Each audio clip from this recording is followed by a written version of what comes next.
안녕하세요. 밤이 깊었네요. 오늘 하루도 고생 많으셨죠? 편안하게 쉬면서 오늘 밤 따뜻한 옛날 이야기를 들어보세요. 옛날 옛적에 어느 한 쓰러져가는 양반 가문에 대한 이야기입니다. 바람이 매섭게 울부짖는 겨울밤. 이 할미의 등잔불도 오늘따라 유난히 흔들리는 것 같습니다. 촛불이 다 타기 전에 그 아이의 이야기를 전해야 할 텐데요. 그 이야기는 아주 오랜 옛날 조선의 어느 외딴 시골 마을에서 시작된답니다. 명예와 체면이 사람의 목숨보다 중하고 여인의 삶은 삼배 실타래처럼 정해진 길로만 감겨야 했던 시절이었지요. 그 마을에서도 가장 쇠락한 기와집. 한때는 위세 등등했을 윤대감의 집에는 깊은 그늘이 드리워져 있었습니다. 늦가을 걷어내지 못한 집단이 처마 밑에서 썩어가고 칠이 벗겨진 대문은 닫힐 때마다 앓는 소리를 냈습니다. 그 집에 가장 후미진 곳, 햇볕 한 줌 제대로 들지 않는 별채에 윤소희라는 아이가 살고 있었습니다. 소희는 몰락한 양반 가문의 정녀였지만 태어날 때부터 검은 머리칼 사이에 유난히 희디흰 머리카락 한 줌을 이고 태어났습니다. 사람들은 그것을 흉조라 수군댔고 가세가 급격히 기울기 시작하자 그 수군거림은 저주에 가까운 확신이 되어갔지요. 소희의 방은 겨울의 냉기를 고스란히 품고 있었습니다. 바람은 깨진 창호지 틈으로 칼날처럼 스며들었고 낡은 병풍은 그 바람을 다 막아주지 못했습니다. 기름 등불은 금방이라도 꺼질 듯 가물거렸고 그 희미한 빛 아래 소희는 꽁꽁 언 보랏빛 손으로 기워 입을 무명 곳을 바느질하고 있었습니다. 아이의 어깨는 입고 있는 속옷의 무게가 아니라 짊어진 운명의 무게 때문에 축 처져 있었지요. 방 안에는 퀴퀴한 곰팡이 냄새와 함께 어린아이가 감내하기 힘든 깊은 외로움의 냄새가 배어 있었습니다. 한때 낭랑하게 울려 퍼지던 안채의 배틀 소리도 끊긴 지 오래였습니다. 이제 그 집에서 들리는 소리라고는 정적을 깨고 울리는 바람 소리와 간간히 본체에서 들려오는 윤대감의 마른 기침 소리뿐이었습니다. 소희는 바늘에 찔린 손가락을 말없이 입에 물었습니다. 창밖으로 보이는 앙상한 나뭇가지가 마치 자신의 처지 같아 아이는 원망 대신 옅은 동질감을 느낄 뿐이었습니다. 따뜻한 아랫목이나 맛있는 떡 한 조각을 꿈꾸는 대신 그저 이 매서운 겨울이 무사히 지나가기만을 바랄 뿐이었지요. 그러던 어느 날 삭풍이 유난히 거센 저녁이었습니다. 모처럼 온 가족이 한자리에서 저녁 겸상을 받게 되었습니다. 하지만 밥상머리의 분위기는 밖의 날씨보다 더 차가웠습니다.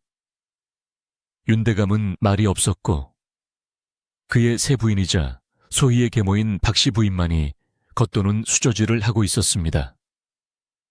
박씨 부인은 자신의 아들, 즉 소희의 이복동생에게만 반찬을 밀어주며 유난스럽게 굴었지요. 소희는 밥상 구석에서 고개만 숙인 채 간신히 숟가락을 들었습니다. 밥이라기보다는 멀건 죽에 가까운 그릇에서는 김조차 제대로 나지 않았습니다. 그때였습니다. 하인 하나가 창백한 얼굴로 굴러들어와 윤대감의 귀가에 무어라 속삭였습니다. 안 그래도 어둡던 윤대감의 얼굴이 잿빛으로 변했습니다. 빛독촉이 기어이 관에까지 들어간 모양이었습니다. 그 순간 숨죽이고 있던 박씨 부인이 기다렸다는 듯 날카로운 곡소리를 내기 시작했습니다. 아이고, 이 무슨 운명의 장난이란 말입까? 우리가 전생에 무슨 죄를 지었기에 명망 높던 윤씨 가문이 이 지경이 되었단 말입니까? 그녀는 대놓고 남편을 원망하지는 못했지만 그 도끼 어린 눈은 정확히 한 곳을 향하고 있었습니다. 박씨 부인은 보란듯이 소희를 흘겨보며 말을 이었습니다. 다 저 불길한 것 때문입니다. 저것이 이 집에 들어온 날부터 가문에 운이 다한 것이지요. 어르신은 아직도 모르시겠습니까? 저 머리 허연 것을 당장 내치지 않으시면 우리 식솔은 물론이고 대감님 대의 명예까지 길바닥에 나뒹굴게 될 것입니다. 그녀의 목소리는 방 안에 냉기마저 얼려버릴 듯했습니다. 소희는 밥알이 모래알처럼 씹히는 것을 느끼며 숟가락을 놓았습니다. 그릇 위로 뜨거운 눈물 한 방울이 떨어졌지만 차가운 밥은 그것을 녹여주지 못했습니다. 소희의 이복 동생은 어미의 기세를 몰아 제 그릇에 있던 나물 반찬을 소희의 그릇에 던져버렸습니다. 저리가 재수없는 누이 같으니 소희는 그저 입술만 깨물 뿐 아무 말도 하지 못했습니다. 아니, 할 수 없었습니다. 그녀의 흰 머리카락은 그녀가 태어날 때부터 짊어진 반박할 수 없는 죄의 증거였습니다. 윤대감은 그제야 그만두지 못하겠느냐 하고 버럭 소리를 질렀습니다. 하지만 그 호통은 박씨 부인이 아니라 모든 것을 묵묵히 감내하는 소희를 향한 것인지도 몰랐습니다. 소리가 그친 밥상머리는 더욱 무거운 침묵에 잠겼습니다. 소희는 숟가락을 다시 들지 못했습니다. 멀건 된장국은 이미 얼음장처럼 차가워져 있었고 그 짠맛은 마치 자신의 눈물맛 같았습니다. 박씨 부인은 자신이 입은 화려한 비단 저고리의 색이 바렐세라 옷매무시를 가다듬었고 윤대감은 그저 마른 기침만 내뱉으며 깊은 한숨으로 밥상을 물렸습니다. 그날 밤 소희는 텅 빈 별채에서 포티브를 뒤집어 쓰고 소리 없이 울었습니다. 아무도 그녀의 편이 되어주지 않는 그 거대하고 낡은 기와집 안에서 아이는 그렇게 또 하루의 겨울밤을 견뎌내고 있었습니다. 그 차가웠던 밥상 이후 겨울은 더욱 깊어졌습니다. 가문을 짓누르는 빚은 줄어들 기미가 보이지 않았고 삭풍이 몰아치는 횟수만큼이나 박씨 부인의 히스테리도 잦아졌습니다. 그녀는 이제 대놓고 소희의 별채에 찾아와 방 안에 얼마 되지도 않는 세간을 발로 차며 저주를 퍼붓곤 했습니다. 네가 이 집안의 재물을 다 빨아먹고 있구나. 저 흰 머리카락 한 올 한 올이 우리 가문의 기둥을 갉아먹는 벌레다. 소희는 그저 웅크린 채 그 모진 말들이 빨리 지나가기만을 바랄 뿐이었습니다. 그러던 어느 날 박씨 부인은 그 어느 때보다 화사하게 꾸민 얼굴로 소희의 별채를 찾았습니다. 그녀의 목소리에는 기묘한 상냥함이 어려 있었지요. 소희야, 아가, 고생이 많았지. 네가 드디어 우리 가문을 위해 큰일을 할 때가 왔단다. 그녀는 꽁꽁 언 소희의 손을 잡았지만 그 손길에서는 온기 대신 서늘한 뱀의 감촉이 느껴졌습니다. 박씨 부인은 장터에서 가장 큰 점포를 가진 백상인에 대해 이야기했습니다. 나이가 지긋하고 본처가 일찍 죽었으며 성정이 포악하기로 소문난 자였습니다. 그가 윤대감의 빚을 모두 갚아주는 대신 한 가지 조건을 걸었다고 했습니다. 그저 그분의 첩으로 들어가기만 하면 된단다. 첩이 뭐 대수겠느냐. 네가 그 집에 가서 아들 하나만 낳아주면 우리 가문도 살고 너도 호의호식하며 살 수 있단다. 박씨 부인의 눈이 탐욕으로 번들거렸습니다. 그 순간 늘 묵묵히 모든 것을 견디던 소희의 안에서 무언가가 끊어졌습니다. 소희는 차갑게 식은 손을 뿌리치고 처음으로 고개를 들었습니다. 그녀의 맑은 눈이 박씨 부인을 똑바로 꿰뚫었습니다. 싫습니다. 차라리 이 자리에서 깨끗하게 죽을지언정 그런 짐승 같은 자의 첩이 되어 가문의 명예를 더럽힐 수는 없습니다. 소희의 반항에 박씨 부인은 경악했습니다. 그녀는 즉시 소희의 머리채를 휘어잡고 안채로 끌고 갔습니다. 윤대감은 방 한가운데서 근심에 잠겨 있었습니다. 박씨 부인은 바닥에 나뒹굴며 울부짖기 시작했습니다. 대감 저것 좀 보십시오. 제가 가문을 위해 얼마나 애를 썼는데 저 불효막심한 것이 감히 제 성의를 무시합니다. 아비의 빚을 갚는 것보다 제 한 몸 깨끗한 것이 더 중하다는 저 흉물을 어찌하면 좋단 말입니까? 그녀는 명예와 불효라는 두 단어로 윤대감을 교묘하게 올감했습니다. 소희는 무릎을 꿇은 채 핏기 없는 얼굴로 아버지를 바라보았습니다. 아버님, 명예란 그런 것이 아닙니다. 딸을 팔아 빚을 갚는 것이 어찌 양반 가문의 명예가 될 수 있습니까? 저는 그렇게는 못합니다. 그것은 애원이자 그녀의 마지막 항변이었습니다. 하지만 불효라는 말에 이미 이성을 잃은 윤대감에게는 그저 건방진 대꾸로만 들렸습니다. 그는 평생을 지켜온 가문의 이름이 자신 때문에 그리고 저 흉조 때문에 더럽혀진다는 사실에 격분했습니다. 그는 상을 내리치며 포효했습니다. 내 인연 가문이 망해가는 이 마당에 쓸모없는 고집만 부릴 것이냐, 이 집안의 흉물. 마지막 쓸모조차 거부하는 너를 더는 자식으로 둘 수 없다. 당장 내 집에서 나가거라. 다시는 돌아오지 마라. 그것은 돌이킬 수 없는 선고였습니다. 하인들은 차마 발이 떨어지지 않았지만 윤대감의 불호령에 어쩔 수 없이 소희의 양팔을 붙잡았습니다. 밖은 이미 해가 지고 앞을 분간할 수 없을 정도의 거센 눈보라가 몰아치고 있었습니다. 소희는 몸에 걸친 얇은 솜저고리 하나만을 입은 채 그 칠흑 같은 어둠과 눈보라 속으로 내던져졌습니다.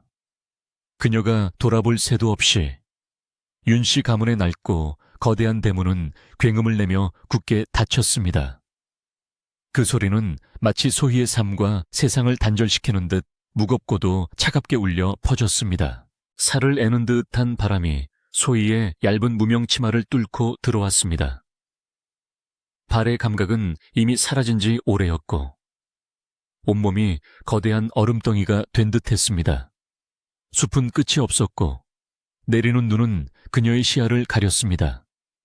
어디로 가야 할지, 아니, 갈 곳이 없다는 것을 소희는 잘 알고 있었습니다. 그저 한 걸음, 한 걸음, 기계적으로 발을 내디딜 뿐이었습니다.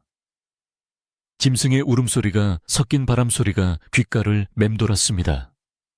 더 이상 한 걸음도 뗄 수 없다고 생각했을 때 소희는 거대한 소나무 아래에 맥없이 쓰러지고 말았습니다. 희미해져가는 의식 속으로 구름 사이로 힘겹게 빛을 내는 차가운 달이 보였습니다. 이대로 죽는구나. 소희는 체념했습니다. 차라리 잘된 일인지도 몰랐습니다. 더는 흉물이라 손가락질 받지 않아도 되고 더는 그 차가운 집에서 눈치 보지 않아도 되니까요. 그녀가 마지막 숨을 내쉬려던 바로 그때였습니다. 어디선가 아주 가냘픈 짐승의 신음소리가 들려왔습니다. 끄끙, 끙, 마치 어린아이가 아파서 우는 소리 같기도 했습니다. 소희는 마지막 남은 힘을 쥐어짜 소리가 나는 쪽으로 고개를 돌렸습니다. 그리고 달빛과 눈빛에 반사되어 빛나는 붉은 것을 보았습니다.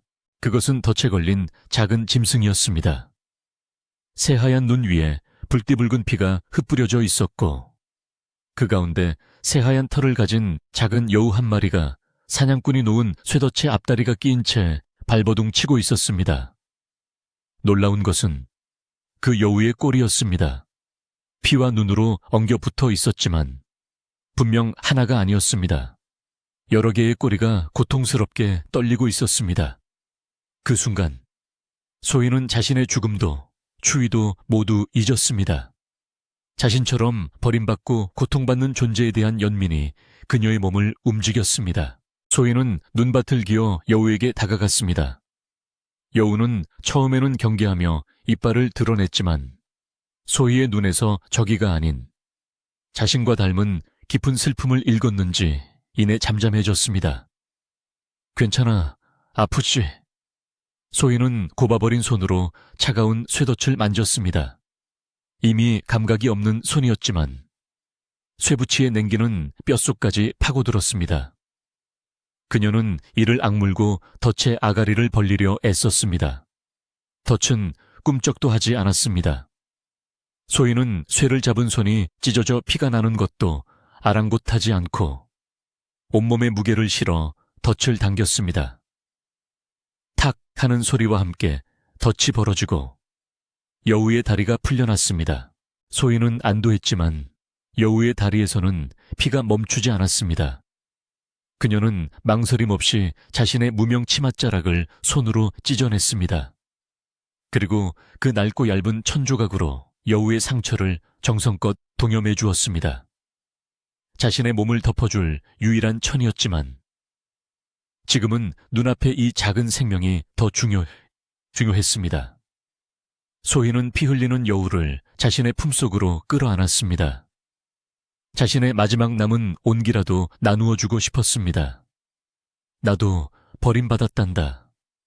그녀는 여우의 귀에 속삭였습니다. 적어도 너는 혼자가 아니잖니. 그 말을 끝으로 소희의 의식은 깊은 어둠 속으로 가라앉았습니다. 얼마나 지났을까요? 소희는 따뜻함을 느꼈습니다. 분명 얼어 죽었어야 하는데 온몸이 노곤하게 풀리는 기분이었습니다. 그녀는 무거운 눈꺼풀을 힘겹게 들어 올렸습니다. 처음 본 것은 타닥타닥 소리를 내며 타오르는 모닥불이었습니다. 그리고 낯선 동굴의 천장이 보였습니다. 그녀는 자신이 따뜻한 집더미 위에 누워있다는 것을 깨달았습니다. 몸을 일으키려 하자 찢어진 손에서 통증이 느껴졌습니다. 그때 곁에서 부드러운 기척이 느껴졌습니다. 자신이 구했던 그 흰 여우였습니다. 여우는 상처 입은 다리를 한 채 깨끗해진 모습으로 불 옆에 웅크리고 앉아 소희를 물끄러미 바라보고 있었습니다. 소희가 정신을 차린 것을 보자 여우는 천천히 일어섰습니다. 그리고 때마침 동굴 입구로 쏟아져 들어오는 환한 달빛 속으로 걸어 들어갔습니다. 여우의 몸이 달빛에 흠뻑 젖는 순간 기이한 일이 벌어졌습니다. 작은 여우의 몸이 부풀어 오르고 그 윤곽이 변하기 시작했습니다. 소희는 숨을 죽이고 그 광경을 지켜보았습니다. 여우는 이내 눈처럼 흰 소복을 입은 숨막히게 아름다운 여인으로 변해 있었습니다. 그리고 그녀의 등 뒤로 부드러운 솜털로 덮인 9개의 꼬리가 부채처럼 펼쳐졌습니다. 여인은 소희에게 다가와 차가운 꿀물 같은 목소리로 말했습니다. 나는 구미호라 한다. 1000년의 세월을 견뎌 인간이 되기 위한 마지막 시기를 보내던 중 가장 약해졌을 때 그 덫에 걸리고 말았지. 그녀는 소희의 찢어진 손을 부드럽게 어루만졌습니다. 그 손길이 닿자 상처의 고통이 눈 녹듯 사라졌습니다. 너는 죽어가는 와중에도 나를 구하기 위해 내 마지막 온기와 피를 나누어 주었다. 인간의 그 측은지심이 나를 살린 게야. 구미호는 아직 기력이 온전치 않았지만 소희를 부축해 일으켰습니다. 그녀는 소희를 데리고 눈보라가 그친 깊은 산속, 인적이 끊긴 곳에 버려진 작은 초가집으로 이끌었습니다. 구미호는 신비한 힘으로 겨우 불을 지피고 낡은 지붕을 나무짚으로 엮어 바람을 막았습니다. 두 사람은 그렇게 산속에서 새로운 삶을 시작했습니다. 먹을 것이라곤 나무뿌리와 눈 속에서 캐낸 질긴 풀뿐이었지만 소희는 난생 처음 마음 편히 숨을 쉴 수 있었습니다. 구미호가 들려주는 아득한 옛날 이야기를 들으며 소희는 난생 처음 자신의 흰 머리카락을 부끄러워하지 않고 모닥불 앞에서 희미하게 미소 지었습니다. 산속의 겨울은 마을의 겨울보다 혹독하고 길었습니다. 눈은 지붕을 무너뜨릴 듯이 쌓였고 바람은 얇은 흙벽을 뚫고 들어와 둘의 온기를 앗아가려 했습니다.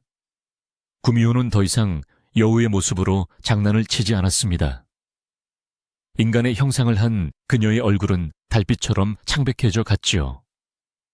소희는 그것이 단지 추위 때문만이 아님을 알았습니다. 구미호는 이 깊은 산속에서 다른 산신령이나 정령들에게 기척을 숨기기 위해 그리고 이 작은 초가집의 온기를 불어넣기 위해 자신의 기운을 소진하고 있었습니다. 그녀는 종종 숨을 몰아쉬었고 자는 시간도 부쩍 늘었습니다. 이제껏 받기만 했던 소희의 마음에 처음으로 갚아주고 싶다는, 지켜주고 싶다는 간절함이 싹 텄습니다. 어느 날 기력이 쇠한 구미호가 얕은 잠에 빠진 사이 소희는 방 구석을 뒤적였습니다.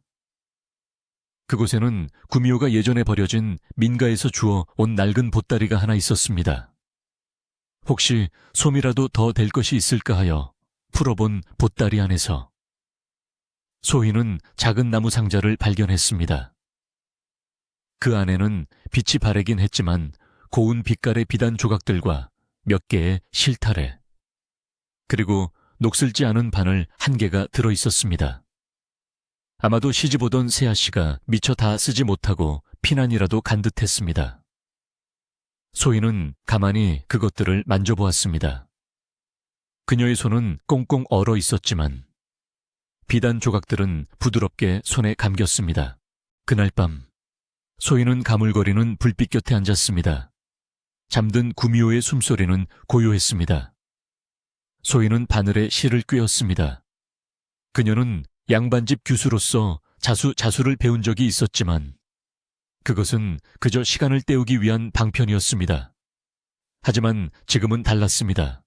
그녀는 굶주림을 잊기 위해서도 명예를 위해서도 아니었습니다. 그녀는 그저 자신을 살게 해준 유일한 존재에 대한 고마움과 이 지독한 겨울을 이겨내고 싶은 간절한 희망을 담아 바늘을 움직이기 시작했습니다. 소희는 부잣집 병풍에나 어울릴 용용이나 봉황을 수놓지 않았습니다. 그녀는 자신이 본 것, 느낀 것을 수놓았습니다. 맹렬한 눈보라 속에서도 꿋꿋하게 고개를 든 작은 들꽃 한 송이, 그리고 그 곁에서 평화롭게 잠든 새하얀 여우의 모습이었습니다. 그녀의 바늘땀은 그저 실을 꿰맨 것이 아니었습니다. 그것은 얼어붙은 손끝으로 전하는 진심이었고 핏기 없는 입술로 전하지 못한 기도였습니다. 신기하게도 그녀가 수놓은 들꽃에서는 마치 은은한 향기가 피어오르는 듯했고 잠든 여우의 털은 금방이라도 부드러운 숨결을 따라 오르내릴 듯했습니다. 그때 잠들어 있던 구미호가 조용히 눈을 떴습니다. 그녀를 깨운 것은 소리가 아니었습니다. 집과 흙냄새만 나던 이 오두막에 전에 없던 맑고 따뜻한 생기가 감돌기 시작했기 때문입니다. 구미호는 소희의 손에 들린 작은 천 조각을 바라보았습니다. 그녀는 천년을 살아오며 온갖 보물과 신비한 술법을 보았지만 이토록 순수하고 강한 생명력을 담은 물건은 처음 보았습니다. 소희야, 구미호가 속삭였습니다. 이것은 내 손끝에 영혼이 담겨 있구나. 그녀는 놀라움에 차 말했습니다. 나는 도술로 잎사귀를 쌀로 바꿀 수는 있지만 그것은 헛것에 불과하다. 허나 너는 아무것도 아닌 실과 천에 너의 진심을 담아 이렇듯 살아있는 것을 만들어내는구나. 소희의 재능은 단순한 손재주가 아니었습니다. 그것은 그녀의 끝없는 측은지심, 이 빚어낸 생명을 불어넣는 힘이었습니다. 겨울은 여전히 길었고 구미호가 만들어낸 쌀은 바닥을 드러내기 시작했습니다. 그들이 살아남기 위해서는 진짜 소금과 곡식이 필요했습니다. 며칠을 고민하던 구미호는 소희가 밤새 수놓은 작은 향낭 몇 개를 챙겨들었습니다. 내가 산 아래 장터에 다녀오겠다. 이것이라면 분명 쌀과 소금을 구할 수 있을 게야. 소희는 두려웠습니다. 누가 이 보잘것없는 것을 사려 하겠습니까? 게다가 사람들이 구미호는 소희의 손을 잡았습니다. 두려워 마라. 세상은 너의 흰 머리카락을 볼지 모르지만 너의 손끝이 빚어낸 영혼을 알아보는 이도 분명 있을 것이다. 구미호는 소박한 시골 안악의 모습으로 변신하여 장터로 향했습니다. 칼바람이 부는 장터는 휑했지만 몇몇 상인들이 손을 불어가며 좌판을 지키고 있었습니다. 구미호는 장터에서 가장 큰 포목점으로 들어갔습니다. 그곳의 주인은 백발이 성성하고 주름이 깊게 팬 임할머니라 불리는 노파였습니다. 그녀는 평생을 비단과 무명을 만져온 눈썰미가 날카롭기로 소문난 이였습니다. 구미호는 말없이 향낭 하나를 좌판 위에 올려놓았습니다. 임할머니는 처음엔 거들떠보지도 않다가 무심코 향낭으로 시선을 돌렸습니다. 그리고 그녀의 눈이 커졌습니다. 그녀는 향낭을 집어들어 거친 손마디로 향낭에 수놓인 작은 들꽃을 쓸어보았습니다. 그녀는 기교를 본 것이 아니었습니다. 완벽한 기교 속에 담긴 그 술을 놓은 이의 애절한 마음과 따뜻한 숨결을 느낀 것입니다. 이 꽃은 살아있지 않느냐. 노파는 중얼거렸습니다. 그녀는 구미호의 행색을 보다가 향낭을 보다가 이내 고개를 끄덕였습니다. 이것을 만든 이가 누구인지는 모르겠으나 천상의 손재주로구나. 쌀이 필요하다 하였느냐. 쌀 2말과 소금 1자루를 주겠네. 구미호가 고개를 끄덕이던 바로 그 순간이었습니다. 포목점 문이 거칠게 열리며 하인들을 거느린 아가씨 하나가 요란하게 들어섰습니다. 그녀는 지난날 소희를 첩으로 탐냈던 그 포악한 백상인의 외동딸이었습니다. 오만하고 버릇없는 그녀는 좌판 위에 향낭을 발견하고는 낚아채듯 집어들었습니다. 어머, 귀엽구나. 이거 얼마냐? 내가 갖겠다. 그녀는 동전 몇 푼을 좌판에 던졌습니다. 그것은 임할머니가 제시한 값의 10분의 1도 되지 않았습니다. 구미호는 차분한 손길로 향낭을 다시 덮었습니다. 이것은 팔 물건이 아닙니다. 값을 아는 분께만 드리는 것입니다. 백상인의 딸은 어이가 없다는 듯 코웃음을 쳤습니다. 내년이 감히 누구 앞에서 내가 누군지 알고 이러느냐. 당장 그것을 내놓지 못해. 그녀가 향낭을 다시 빼앗으려 손을 뻗는 순간 구미호는 그녀의 눈을 똑바로 바라보며 나직하게 말했습니다. 이 물건의 주인이 될 분은 아닌 듯합니다. 그 목소리에는 천년 묵은 여우의 기묘한 위엄이 서려 있었습니다. 백상인의 딸은 저도 모르게 주춤 물러섰고 어쩐지 발이 미끄러져 하인들 앞에서 볼썽사납게 넘어지고 말았습니다. 분노와 창피함에 얼굴이 붉어진 그녀는 두고 보자 고 악을 쓰고는 도망치듯 포목점을 나갔습니다. 임할머니는 그 모든 광경을 지켜보고 있었습니다. 그녀는 구미호의 당당함에 그리고 그 향낭이 가진 힘에 더욱 감탄했습니다. 그녀는 약속대로 쌀과 소금을 넉넉하게 챙겨주며 말했습니다. 이것을 만든 이에게 전해주게. 하늘이 내린 손을 가졌으니 부디 그것을 헛되이 쓰지 말라고 말이야. 쌀자루를 쥐고 산을 오르는 구미호의 발걸음은 가벼웠습니다. 소희의 재능이 드디어 세상과 조우하기 시작한 것입니다. 쌀과 소금을 본 소희는 눈물을 글썽였습니다. 자신의 손으로 무언가를 해냈다는 사실이, 누군가에게 인정을 받았다는 사실이 믿기지 않았습니다. 며칠 뒤 두 사람의 오두막에 뜻밖의 손님이 찾아왔습니다. 지팡이를 짚고 땀을 뻘뻘 흘리며 산길을 올라온 임할머니였습니다. 소희와 구미호는 몹시 놀랐습니다. 임할머니는 소희의 모습을 보자마자, 특히 그녀의 흰 머리카락을 보자마자 모든 것을 알았다는 듯 고개를 끄덕였습니다. 소희가 겁에 질려 머리카락을 감추려 하자 임할머니는 쯧쯧 혀를 찼습니다. 쯧쯧, 머리색이 밥 먹여주더냐. 밥은 손이 먹여주는 개지. 임할머니는 소희의 거칠어진 손을 잡았습니다. 네가 그 향낭을 만들었구나. 짐작은 했다만 이런 누추한 곳에 이리 고운 손이 숨어 있었을 줄이야.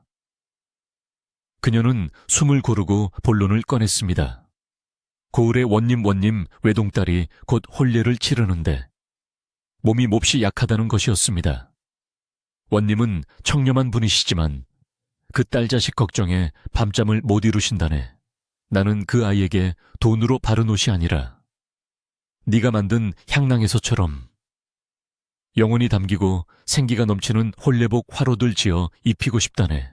소희는 숨이 멎는 듯 했습니다. 감히 자신이, 흉물이라 손가락질 받던 자신이 양반 가문의 귀한 홀레복을 짓는다는 것은 상상도 할 수 없는 일이었습니다. 할머니, 저는 못합니다. 저는 그런 귀한 것을 만들 자격이. 소희는 두려움에 뒷걸음질 쳤습니다. 그날 밤, 소희가 망설임에 잠 못 이루자 구미호가 조용히 그녀의 손을 잡아주었습니다. 소희야, 너는 아무것도 가진 것이 없던 그 눈보라 속에서도 나를 구했다. 네 손에는 그런 힘이 있어. 세상을 두려워 마라. 너의 영혼이 얼마나 아름다운지 그들에게 보여주거라. 다음 날, 이임 할머니가 다시 찾아왔을 때 소희는 고개를 끄덕였습니다. 그녀의 눈에는 더 이상 두려움이 없었습니다. 이임 할머니는 최고급 붉은 비단과 오색 실을 가져왔습니다. 그날부터 소희는 작업에 몰두했습니다. 그녀는 더 이상 자신의 흰 머리카락을 숨기려 하지 않았습니다. 달빛 아래, 불빛 아래, 그녀는 묵묵히 바늘을 움직였습니다. 그것은 단순한 홀레복이 아니었습니다. 그것은 한겨울을 이겨낸 생명력의 찬가였고, 버림받은 소녀가 세상에 건네는 가장 따뜻한 축복이었습니다. 시간은 쉼없이 흘러 원님의 딸이 혼례를 치르는 날이 다가왔습니다. 소희는 마지막 실땀을 꿰맨 후 며칠 밤낮으로 매달렸던 화롯에서 손을 뗐습니다. 그것은 그저 옷이 아니었습니다. 소희가 겪어낸 모든 시련과 자신을 구해준 구미호에 대한 감사, 그리고 병약한 신부가 부디 행복하기를 바라는 간절한 축복이 그 붉은 비단 위에 한 송이 모란으로, 한 쌍의 원앙으로 피어나 있었습니다. 옷에서는 기이하게도 따스한 온기가 흘러나왔고, 수놓인 꽃들은 금방이라도 나비가 날아들 것처럼 생생한 기운을 뿜어냈습니다. 임 할머니는 완성된 화롯을 받아들고 그저 마른 침만 삼켰습니다. 이토록 영혼이 깃든 옷은 평생 처음 보았기 때문입니다. 혼례 당일, 원님의 관아는 잔치 준비로 분주했지만 정작 신부의 방은 근심에 차 있었습니다. 신부는 너무 병약하여 혼례복의 무게조차 감당할 수 없을까 모두가 걱정하고 있었죠. 하지만 소희가 지은 화롯이 신부의 어깨에 걸쳐지는 순간 놀라운 일이 벌어졌습니다. 늘 얼음장처럼 차가웠던 신부의 몸에 따스한 온기가 돌기 시작했습니다. 신부는 창백한 뺨에 옅은 홍조를 띠며 몇 년 만에 처음으로 따뜻하다고 속삭였습니다. 그 모습을 본 원님은 감격하여 눈시울을 붉혔습니다. 그는 당장 이 신비한 옷을 지은 장인을 데려오라 명했습니다. 임 할머니는 그간의 사정을 모두 아뢰었습니다. 흉조라 낙인 찍혀 집에서 쫓겨난 양반 규수가 짐승과도 같은 삶을 전전하다 산속에서 이 옷을 지었다는 이야기를 말입니다. 청렴결백하기로 소문난 원님은 크게 노했습니다. 재주를 알아보지 못하고 사람을 겉모습만으로 내치는 어리석음이 이 고을에 있었다니. 그는 당장 윤대감의 집안을 다시 조사하라 명했습니다. 그리고 그 조사는 아무도 예상치 못했던 거대한 비리에 뿌리를 드러내고 말았습니다. 때마침 윤대감의 가문은 완전히 파산하여 길거리에 나앉을 처지가 되었습니다. 박씨 부인이 빚을 갚기 위해 손을 댔던 백상인과의 거래가 문제였습니다. 그들은 빚을 탕감하는 것을 넘어 윤대감의 이름을 도용하여 가짜 땅 문서, 위조 문서를 만들고 백성들의 땅과 나라의 땅까지 몰래 빼돌리려 한 사실이 만천에 드러났습니다. 원님의 조사는 정확히 그들의 탐욕스러운 죄악을 엘거냈습니다. 박씨 부인과 백상인은 관아로 끌려왔습니다. 박씨 부인은 마지막까지 발악하며 소리쳤습니다. 다 저 흉물 때문이야. 저 계집이 우리 가문에 들어온 뒤로 모든 것이 망했어. 하지만 그녀의 악다구니는 자신의 죄를 가려주지 못했습니다. 백상희는 모든 재산을 몰수당하고 먼 섬으로 귀양을 가게 되었고, 박씨 부인은 감옥 옥에 갇히는 신세가 되었습니다. 모든 것을 잃은 윤대감은 망연자실했습니다. 헛된 명예와 체면에 눈이 멀어 진정 소중한 것을 제 손으로 내쳤음을 뒤늦게 깨달았습니다. 그의 머리도 하룻밤 사이에 소희의 그것처럼 새하얗게 변해버렸습니다. 그는 넋 나간 사람처럼 산속을 헤매다 기적처럼 구미호와 소희가 사는 작은 초가집을 발견했습니다. 그는 딸의 초라하지만 단정한 모습 앞에, 그리고 그 곁을 지키는 신비한 여인 구미호의 모습 앞에 차마 고개를 들지 못했습니다. 그는 무너져 내리듯 소희의 발 앞에 무릎을 꿇고 통곡했습니다. 소희야, 아비가 잘못했다. 아비가 눈이 멀었다. 부디 이 아비를 용서하고 집으로. 소희는 더 이상 눈물 흘리던 어린 소녀가 아니었습니다. 그녀는 묵묵히 통곡하는 아버지를 바라보다가 조용히 안으로 들어가 따뜻한 밥 한 그릇을 내왔습니다. 한때 자신이 그토록 원했으나 끝내 받지 못했던 바로 그 따뜻한 밥이었습니다. 아버님, 일어나십시오. 그녀의 목소리는 잔잔했지만 그 안에는 겨울을 이겨낸 나무처럼 단단한 힘이 있었습니다. 저는 이제 윤씨 가문의 사람이 아닙니다. 하지만 아버님을 원망하지도 않습니다. 그녀는 아버지를 부축해 일으켰습니다. 주신 밥은 이제 제가 돌려드립니다. 부디 남은 생은 아버님 자신을 위해 사십시오. 윤대감은 딸이 내민 밥그릇을 붙들고 소리 없이 눈물만 흘렸습니다. 소희의 흰 머리카락이 햇빛에 반사되어 원망의 상징이 아닌 고고한 용서의 빛처럼 반짝였습니다. 소희의 재능과 사연을 알게 된 원님은 그녀에게 큰 상을 내리고자 했습니다. 하지만 소희는 모든 재물을 사양하고 다만 작은 바람 하나를 전했습니다. 원님은 소희의 뜻을 기꺼이 받아들여 마을 어귀에 양지바른 작은 집 한 채와 작은 밭을 내려주었습니다. 그곳은 낡은 저택처럼 차갑고 외로운 곳이 아니었습니다. 소희는 구미호와 함께 그곳으로 이사했습니다. 햇살이 잘 드는 마루가 있는 따뜻하고 정갈한 집이었습니다. 소희는 그곳에서 작은 수방을 열었습니다. 하지만 그녀는 높은 양반들의 화려한 옷만을 만들지 않았습니다. 그녀는 자신처럼 갈 곳 없는 고아들과 남편을 잃고 홀로 아이를 키우는 과부들을 불러 모았습니다. 그리고 그들에게 자신의 모든 기술을 아낌없이 가르쳐 주었습니다. 그녀는 바늘을 쥐는 법과 함께 시련 속에서도 희망을 잃지 않는 법을 가르쳤습니다. 곧 소희의 수방은 일할 곳이 필요한 여인들의 든든한 울타리가 되었고, 그곳에서 만들어진 고운 수제품들은 장터를 통해 멀리까지 팔려나가며 모두의 살림을 넉넉하게 만들었습니다. 어느새 마을 사람들 누구도 소희의 흰 머리카락을 흉조라 부르지 않았습니다. 그들은 이제 그것을 달빛 머리 혹은 별빛 머리라 불렀습니다.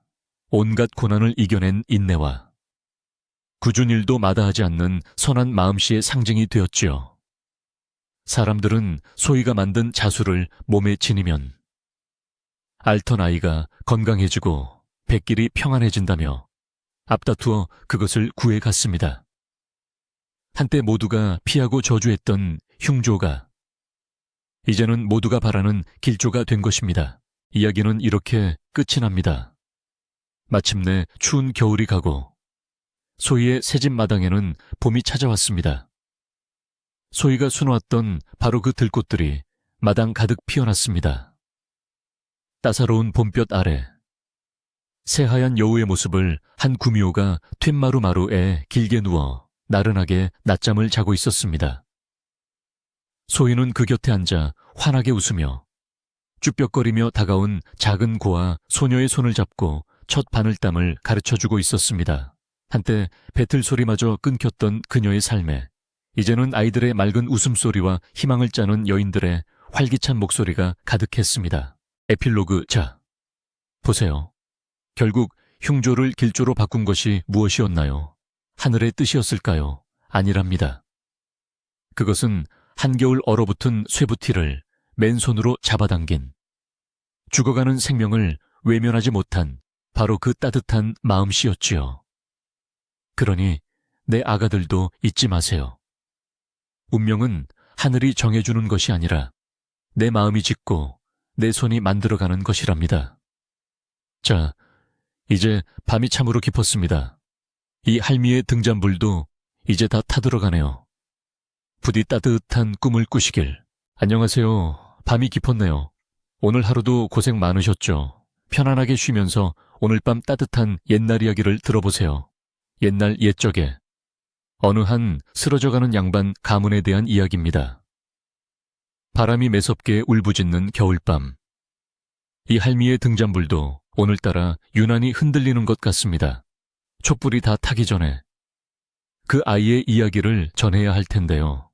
그 이야기는 아주 오랜 옛날 조선의 어느 외딴 시골 마을에서 시작된답니다.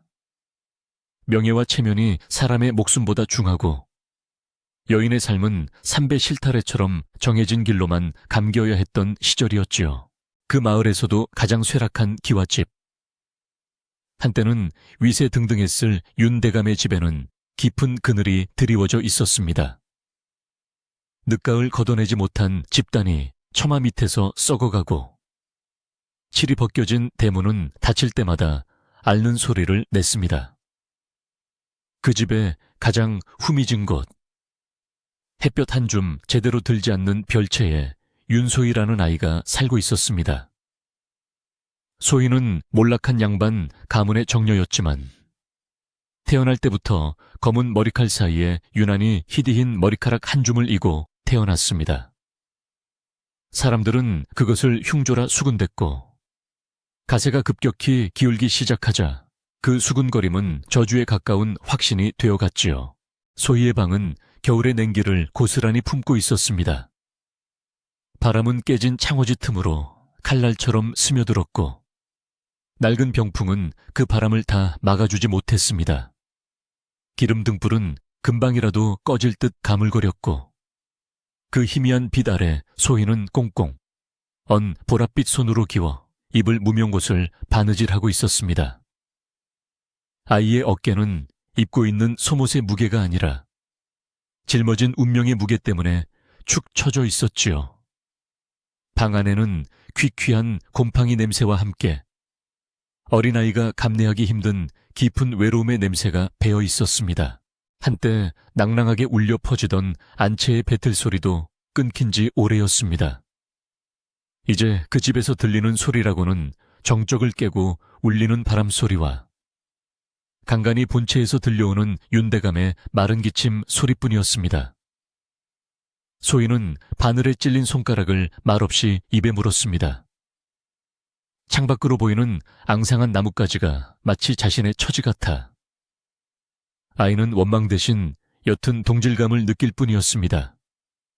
따뜻한 아랫목이나 맛있는 떡 한 조각을 꿈꾸는 대신 그저 이 매서운 겨울이 무사히 지나가기만을 바랄 뿐이었지요. 그러던 어느 날 삭풍이 유난히 거센 저녁이었습니다. 모처럼 온 가족이 한자리에서 저녁 겸상을 받게 되었습니다. 하지만 밥상머리의 분위기는 밖의 날씨보다 더 차가웠습니다. 윤대감은 말이 없었고 그의 새 부인이자 소희의 계모인 박씨 부인만이 겉도는 수저질을 하고 있었습니다. 박씨 부인은 자신의 아들, 즉 소희의 이복동생에게만 반찬을 밀어주며 유난스럽게 굴었지요. 소희는 밥상 구석에서 고개만 숙인 채 간신히 숟가락을 들었습니다. 밥이라기보다는 멀건 죽에 가까운 그릇에서는 김조차 제대로 나지 않았습니다. 그때였습니다. 하인 하나가 창백한 얼굴로 굴러들어와 윤대감의 귀가에 무어라 속삭였습니다. 안 그래도 어둡던 윤대감의 얼굴이 잿빛으로 변했습니다. 빛독촉이 기어이 관에까지 들어간 모양이었습니다. 그 순간 숨죽이고 있던 박씨 부인이 기다렸다는 듯 날카로운 곡소리를 내기 시작했습니다. 아이고, 이 무슨 운명의 장난이란 말입까. 우리가 전생에 무슨 죄를 지었기에.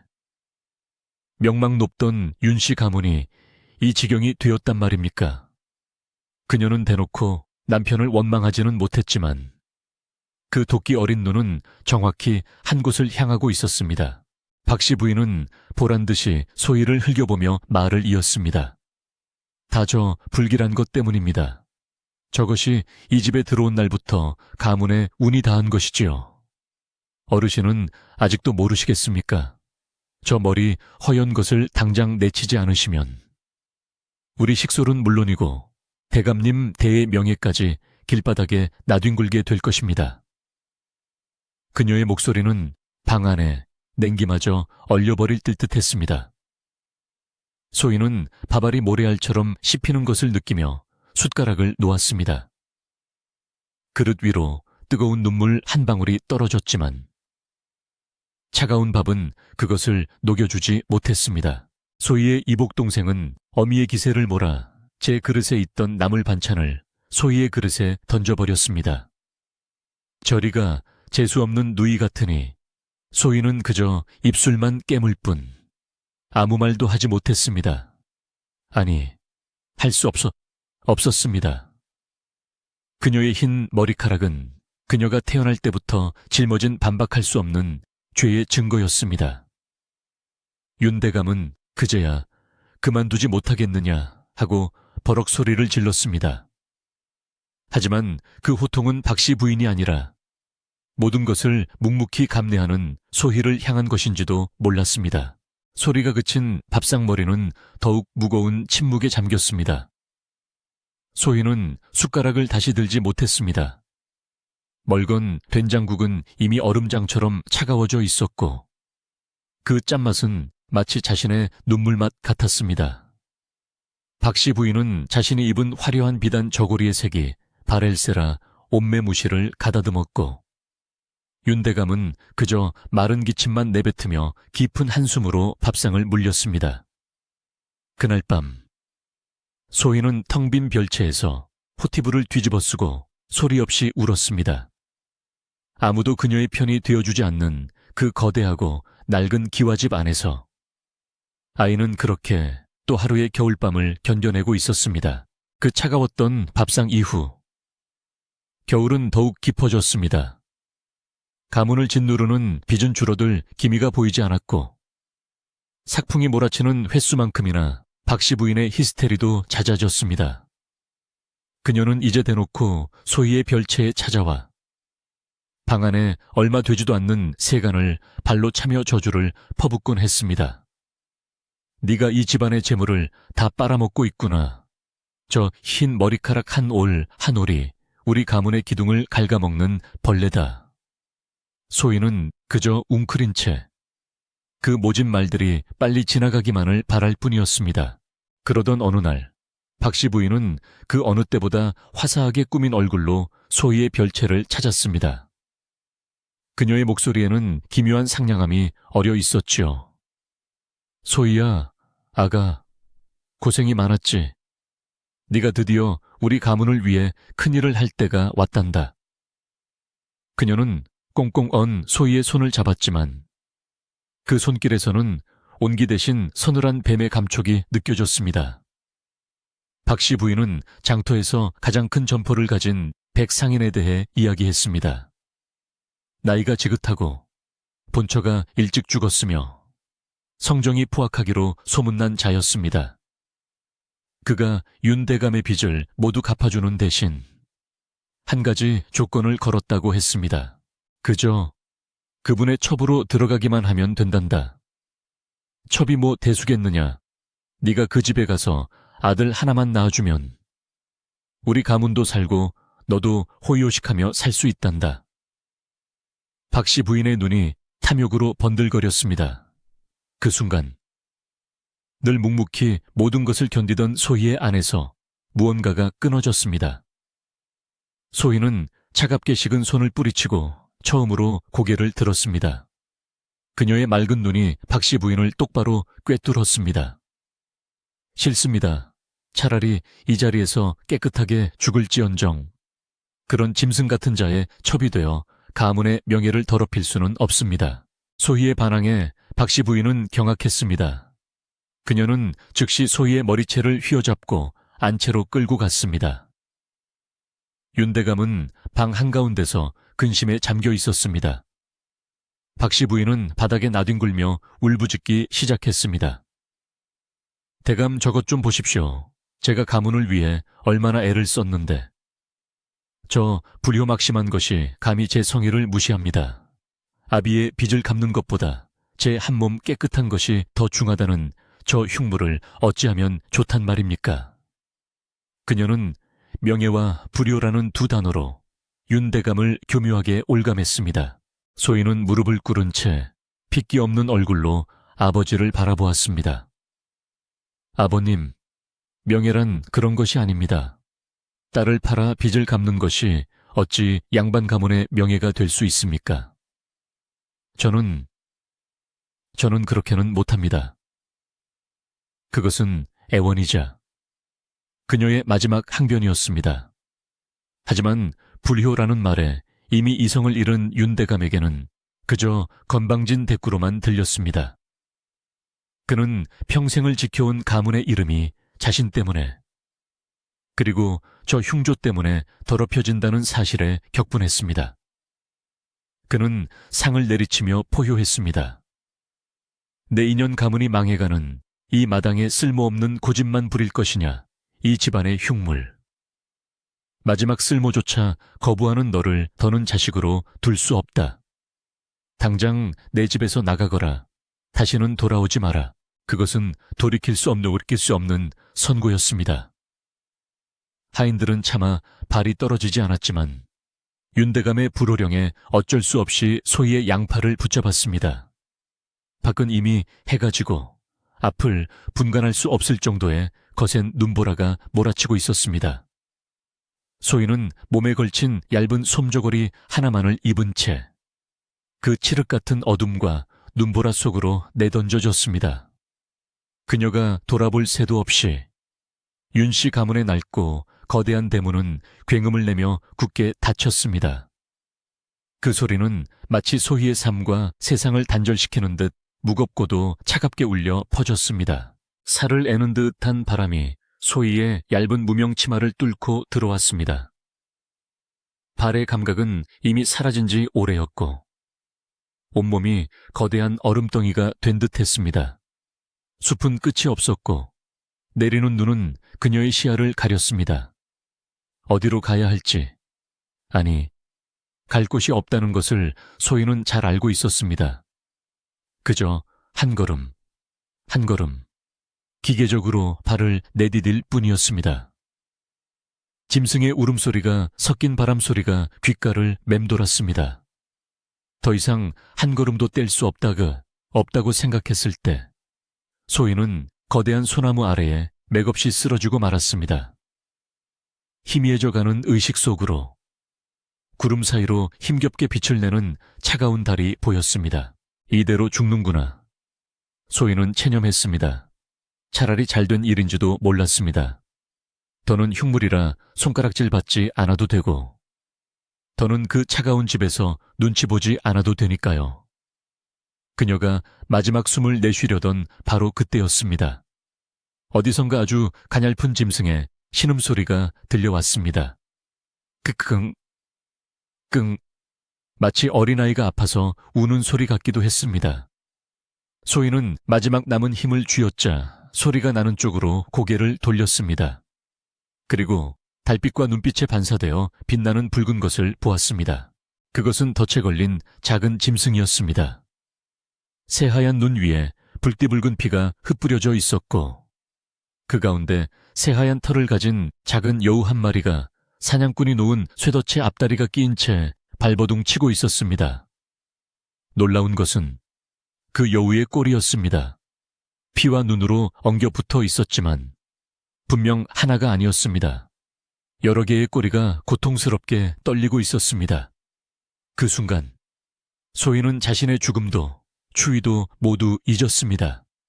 자신처럼 버림받고 고통받는 존재에 대한 연민이 그녀의 몸을 움직였습니다. 소희는 눈밭을 기어 여우에게 다가갔습니다. 여우는 처음에는 경계하며 이빨을 드러냈지만 소희의 눈에서 저기가 아닌 자신과 닮은 깊은 슬픔을 읽었는지 이내 잠잠해졌습니다. 괜찮아, 아프지? 소희는 곱아버린 손으로 차가운 쇠덫을 만졌습니다. 이미 감각이 없는 손이었지만 쇠붙이의 냉기는 뼛속까지 파고들었습니다. 그녀는 이를 악물고 덫의 아가리를 벌리려 애썼습니다. 덫은 꿈쩍도 하지 않았습니다. 소희는 쇠를 잡은 손이 찢어져 피가 나는 것도 아랑곳하지 않고 온몸에 무게를 실어 덫을 당겼습니다. 탁 하는 소리와 함께 덫이 벌어지고 여우의 다리가 풀려났습니다. 소희는 안도했지만 여우의 다리에서는 피가 멈추지 않았습니다. 그녀는 망설임 없이 자신의 무명 치맛자락을 손으로 찢어냈습니다. 그리고 그 낡고 얇은 천조각으로 여우의 상처를 정성껏 동염해 주었습니다. 자신의 몸을 덮어줄 유일한 천이었지만 지금은 눈앞에 이 작은 생명이 더 중요했습니다. 소희는 피 흘리는 여우를 자신의 품속으로 끌어안았습니다. 자신의 마지막 남은 온기라도 나누어 주고 싶었습니다. 나도 버림받았단다. 그녀는 여우의 귀에 속삭였습니다. 적어도 너는 혼자가 아니잖니. 그 말을 끝으로 소희의 의식은 깊은 어둠 속으로 가라앉았습니다. 얼마나 지났을까요? 소희는 따뜻함을 느꼈습니다. 분명 얼어 죽었어야 하는데 온몸이 노곤하게 풀리는 기분이었습니다. 그녀는 무거운 눈꺼풀을 힘겹게 들어 올렸습니다. 처음 본 것은 타닥타닥 소리를 내며 타오르는 모닥불이었습니다. 그리고 낯선 동굴의 천장이 보였습니다. 그녀는 자신이 따뜻한 집더미 위에 누워있다는 것을 깨달았습니다. 몸을 일으키려 하자 찢어진 손에서 통증이 느껴졌습니다. 그때 곁에서 부드러운 기척이 느껴졌습니다. 자신이 구했던 그 흰 여우였습니다. 여우는 상처 입은 다리를 한 채 깨끗해진 모습으로 불 옆에 웅크리고 앉아 소희를 물끄러미 바라보고 있었습니다. 소희가 정신을 차린 것을 보자 여우는 천천히 일어섰습니다. 그리고 때마침 동굴 입구로 쏟아져 들어오는 환한 달빛 속으로 걸어 들어갔습니다. 여우의 몸이 달빛에 흠뻑 젖는 순간 기이한 일이 벌어졌습니다. 작은 여우의 몸이 부풀어 오르고 그 윤곽이 변하기 시작했습니다. 소희는 숨을 죽이고 그 광경을 지켜보았습니다. 여우는 이내 눈처럼 흰 소복을 입은 숨막히게 아름다운 여인으로 변해 있었습니다. 그리고 그녀의 등 뒤로 부드러운 솜털로 덮인 9개의 꼬리가 부채처럼 펼쳐졌습니다.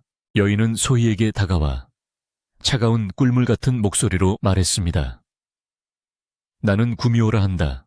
1000년의 세월을 견뎌 인간이 되기 위한 마지막 시기를 보내던 중 가장 약해졌을 때 그 덫에 걸리고 말았지. 그녀는 소희의 찢어진 손을 부드럽게 어루만졌습니다. 그 손길이 닿자 상처의 고통이 눈 녹듯 사라졌습니다. 너는 죽어가는 와중에도 나를 구하기 위해 내 마지막 온기와 피를 나누어 주었다. 인간의 그 측은지심이 나를 살린 게야. 구미호는 아직 기력이 온전치 않았지만 소희를 부축해 일으켰습니다. 그녀는 소희를 데리고 눈보라가 그친 깊은 산속, 인적이 끊긴 곳에 버려진 작은 초가집으로 이끌었습니다. 구미호는 신비한 힘으로 겨우 불을 지피고 낡은 지붕을 나무짚으로 엮어 바람을 막았습니다. 두 사람은 그렇게 산속에서 새로운 삶을 시작했습니다. 먹을 것이라곤 나무뿌리와 눈 속에서 캐낸 질긴 풀뿐이었지만 소희는 난생 처음 마음 편히 숨을 쉴 수 있었습니다. 구미호가 들려주는 아득한 옛날 이야기를 들으며 소희는 난생 처음 자신의 흰 머리카락을 부끄러워하지 않고 모닥불 앞에서 희미하게 미소 지었습니다. 산속의 겨울은 마을의 겨울보다 혹독하고 길었습니다. 눈은 지붕을 무너뜨릴 듯이 쌓였고 바람은 얇은 흙벽을 뚫고 들어와 둘의 온기를 앗아가려 했습니다. 구미호는 더 이상 여우의 모습으로 장난을 치지 않았습니다. 인간의 형상을 한 그녀의 얼굴은 달빛처럼 창백해져 갔지요. 소희는 그것이 단지 추위 때문만이 아님을 알았습니다. 구미호는 이 깊은 산속에서 다른 산신령이나 정령들에게 기척을 숨기기 위해 그리고 이 작은 초가집의 온기를 불어넣기 위해 자신의 기운을 소진하고 있었습니다. 그녀는 종종 숨을 몰아쉬었고 자는 시간도 부쩍 늘었습니다. 이제껏 받기만 했던 소희의 마음에 처음으로 갚아주고 싶다는, 지켜주고 싶다는 간절함이 싹 텄습니다. 어느 날 기력이 쇠한 구미호가 얕은 잠에 빠진 사이 소희는 방 구석을 뒤적였습니다. 그곳에는 구미호가 예전에 버려진 민가에서 주워 온 낡은 보따리가 하나 있었습니다. 혹시 솜이라도 더 될 것이 있을까 하여 풀어본 보따리 안에서 소희는 작은 나무 상자를 발견했습니다. 그 안에는 빛이 바래긴 했지만 고운 빛깔의 비단 조각들과 몇 개의 실타래, 그리고 녹슬지 않은 바늘 한 개가 들어있었습니다. 아마도 시집오던 새아씨가 미처 다 쓰지 못하고 피난이라도 간 듯했습니다.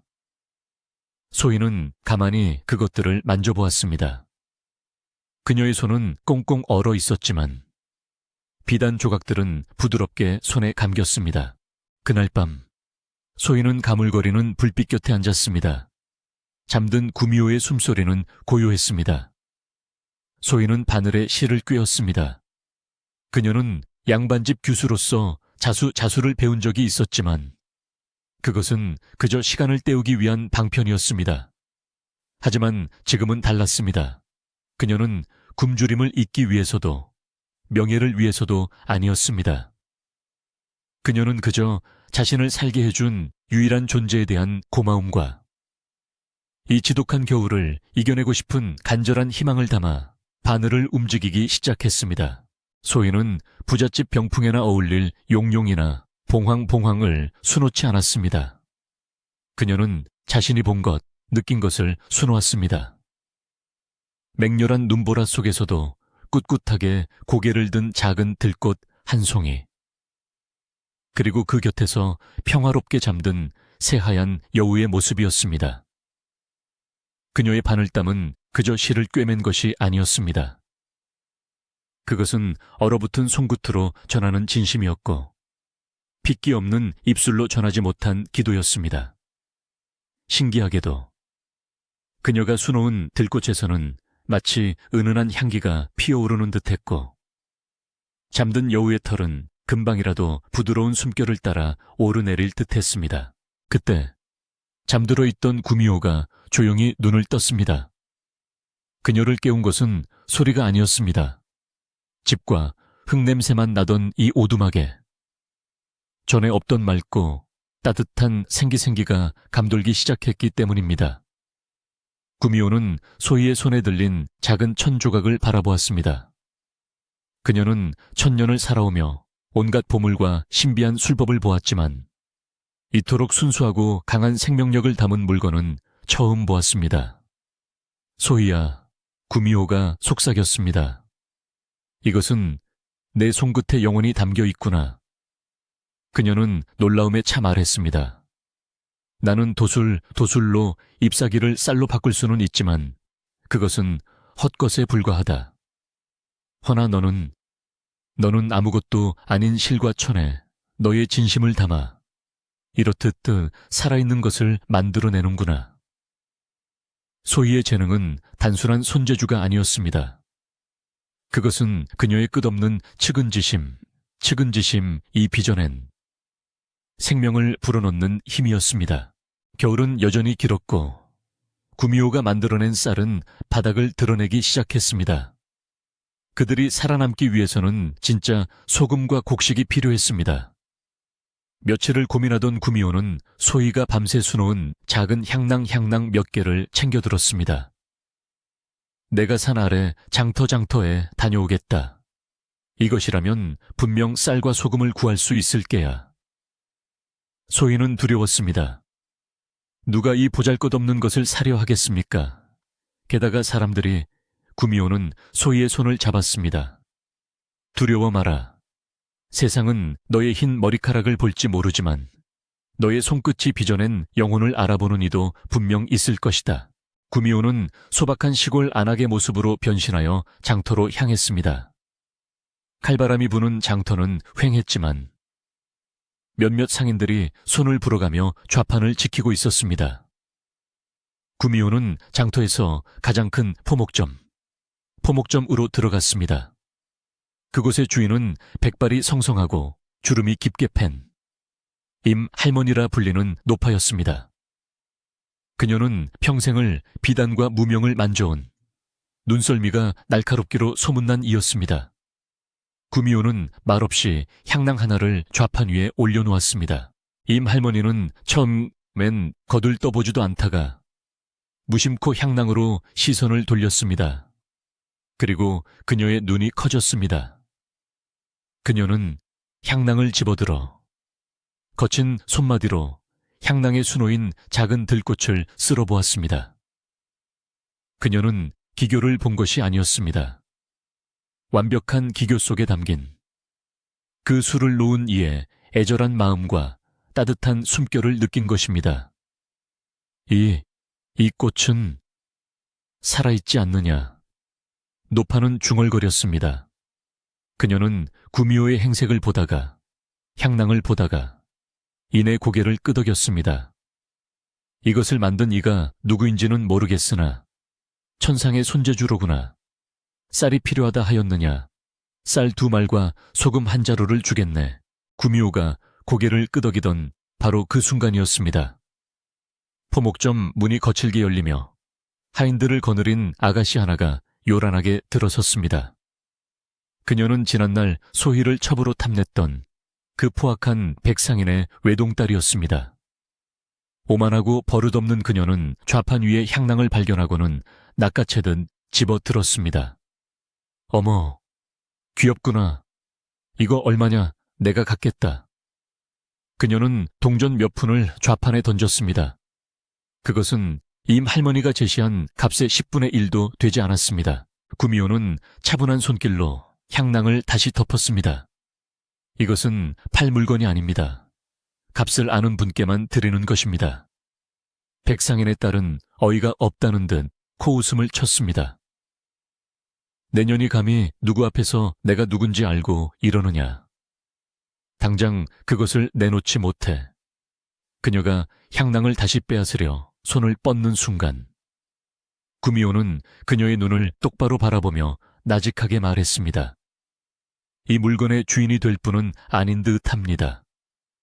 그 목소리에는 천년 묵은 여우의 기묘한 위엄이 서려 있었습니다. 백상인의 딸은 저도 모르게 주춤 물러섰고 어쩐지 발이 미끄러져 하인들 앞에서 볼썽사납게 넘어지고 말았습니다. 분노와 창피함에 얼굴이 붉어진 그녀는 두고 보자 고 악을 쓰고는 도망치듯 포목점을 나갔습니다. 임할머니는 그 모든 광경을 지켜보고 있었습니다. 그녀는 구미호의 당당함에 그리고 그 향낭이 가진 힘에 더욱 감탄했습니다. 그녀는 약속대로 쌀과 소금을 넉넉하게 챙겨주며 말했습니다. 이것을 만든 이에게 전해주게. 하늘이 내린 손을 가졌으니 부디 그것을 헛되이 쓰지 말라고 말이야. 쌀자루를 쥐고 산을 오르는 구미호의 발걸음은 가벼웠습니다. 소희의 재능이 드디어 세상과 조우하기 시작한 것입니다. 쌀과 소금을 본 소희는 눈물을 글썽였습니다. 자신의 손으로 무언가를 해냈다는 사실이, 누군가에게 인정을 받았다는 사실이 믿기지 않았습니다. 며칠 뒤 두 사람의 오두막에 뜻밖의 손님이 찾아왔습니다. 지팡이를 짚고 땀을 뻘뻘 흘리며 산길을 올라온 임 할머니였습니다. 소희와 구미호는 몹시 놀랐습니다. 임 할머니는 소희의 모습을 보자마자, 특히 그녀의 흰 머리카락을 보자마자 모든 것을 알았다는 듯 고개를 끄덕였습니다. 소희가 겁에 질려 머리카락을 감추려 하자 임 할머니는 쯧쯧 혀를 찼습니다. 쯧쯧, 머리색이 밥 먹여주더냐. 밥은 손이 먹여주는 개지. 임 할머니는 소희의 거칠어진 손을 잡았습니다. 네가 그 향낭을 만들었구나. 짐작은 했다만 이런 누추한 곳에 이리 고운 손이 숨어 있었을 줄이야. 그녀는 숨을 고르고 본론을 꺼냈습니다. 고을의 원님 외동딸이 곧 혼례를 치르는데 몸이 몹시 약하다는 것이었습니다. 원님은 청렴한 분이시지만 그 딸 자식 걱정에 밤잠을 못 이루신다네. 나는 그 아이에게 돈으로 바른 옷이 아니라 네가 만든 향낭에서처럼 영혼이 담기고 생기가 넘치는 혼례복 화로들 지어 입히고 싶다네. 소희는 숨이 멎는 듯 했습니다. 감히 자신이, 흉물이라 손가락질 받던 자신이 양반 가문의 귀한 혼례복을 짓는다는 것은 상상도 할 수 없는 일이었습니다. 할머니, 저는 못합니다. 저는 그런 귀한 것을 만들 자격이. 소희는 두려움에 뒷걸음질 쳤습니다. 그날 밤, 소희가 망설임에 잠 못 이루자 구미호가 조용히 그녀의 손을 잡아주었습니다. 소희야, 너는 아무것도 가진 것이 없던 그 눈보라 속에서도 나를 구했다. 네 손에는 그런 힘이 있어. 세상을 두려워 마라. 너의 영혼이 얼마나 아름다운지 그들에게 보여주거라.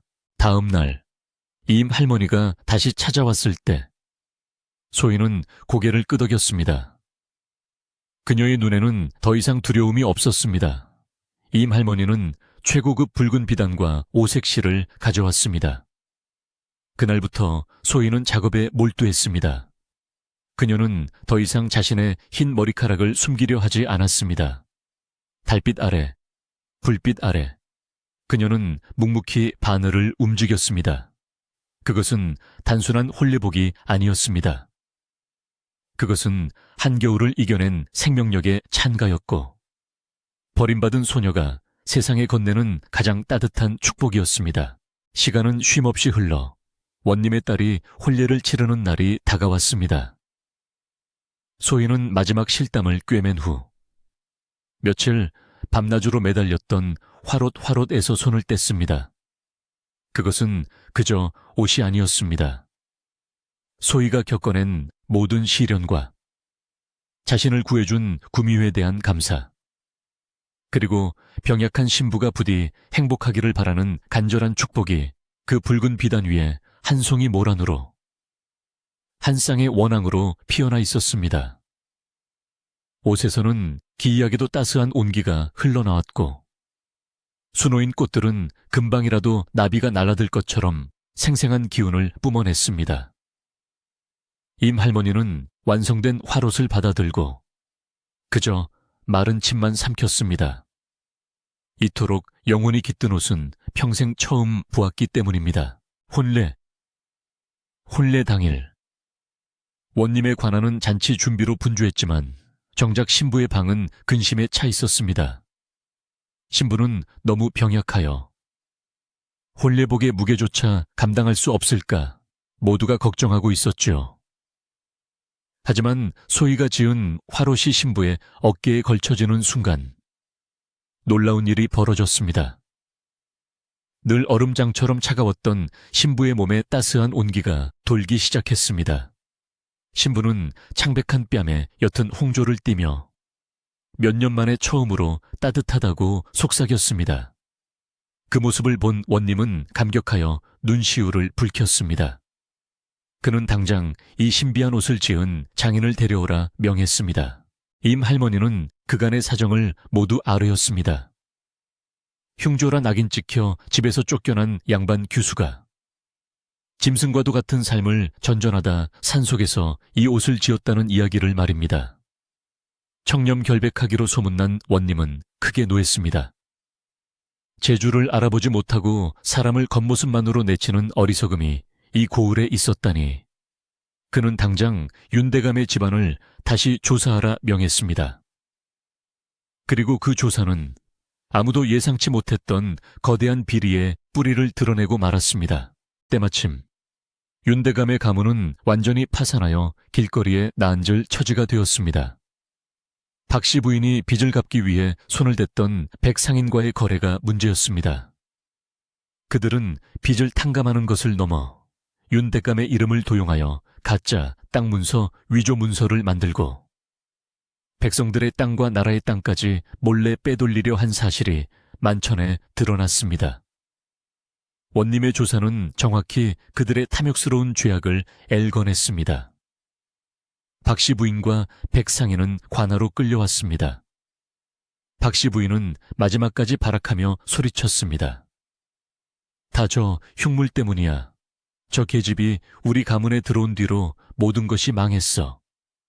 하지만 그녀의 악다구니는 자신의 죄를 가려주지 못했습니다. 백상인은 모든 재산을 몰수당하고 먼 섬으로 귀양을 가게 되었고 박씨 부인은 감옥 옥에 갇히는 신세가 되었습니다. 모든 것을 잃은 윤대감은 망연자실했습니다. 헛된 명예와 체면에 눈이 멀어 진정 소중한 것을 제 손으로 내쳤음을 뒤늦게 깨달았습니다. 그의 머리도 하룻밤 사이에 소희의 그것처럼 새하얗게 변해버렸습니다. 그는 넋 나간 사람처럼 산속을 헤매다 기적처럼 구미호와 소희가 사는 작은 초가집을 발견했습니다.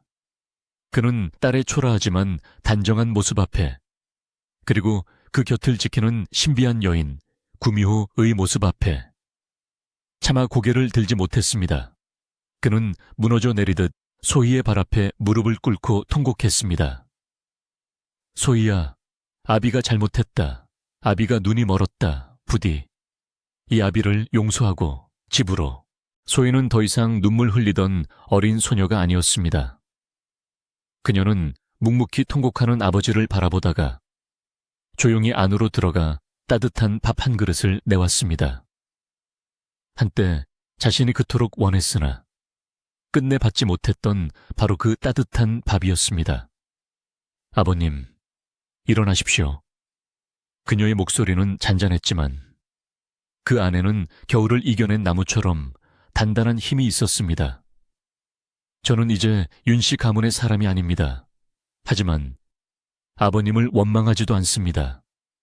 그녀는 아버지를 부축해 일으켰습니다. 주신 밥은 이제 제가 돌려드립니다. 부디 남은 생은 아버님 자신을 위해 사십시오. 윤대감은 딸이 내민 밥그릇을 붙들고 소리 없이 눈물만 흘렸습니다.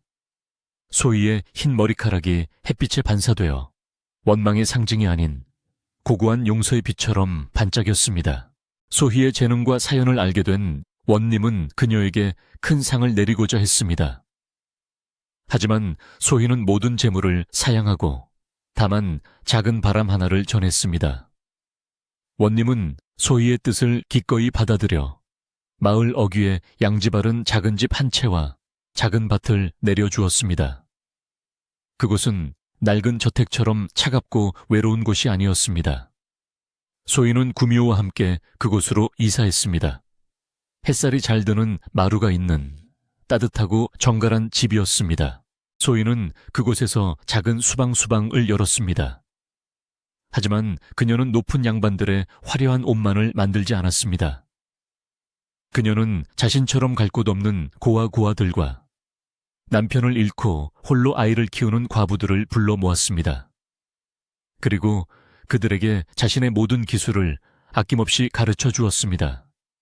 그녀는 바늘을 쥐는 법과 함께 시련 속에서도 희망을 잃지 않는 법을 가르쳤습니다.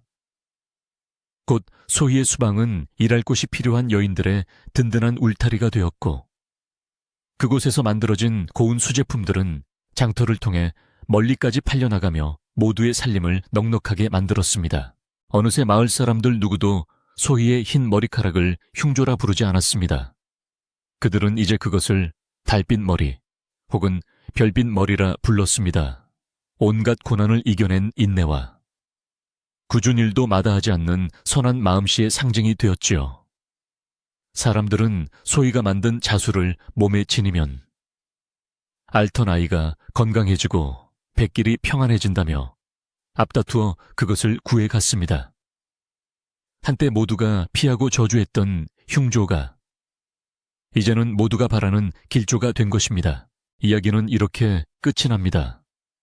마침내 추운 겨울이 가고 소희의 새집 마당에는 봄이 찾아왔습니다.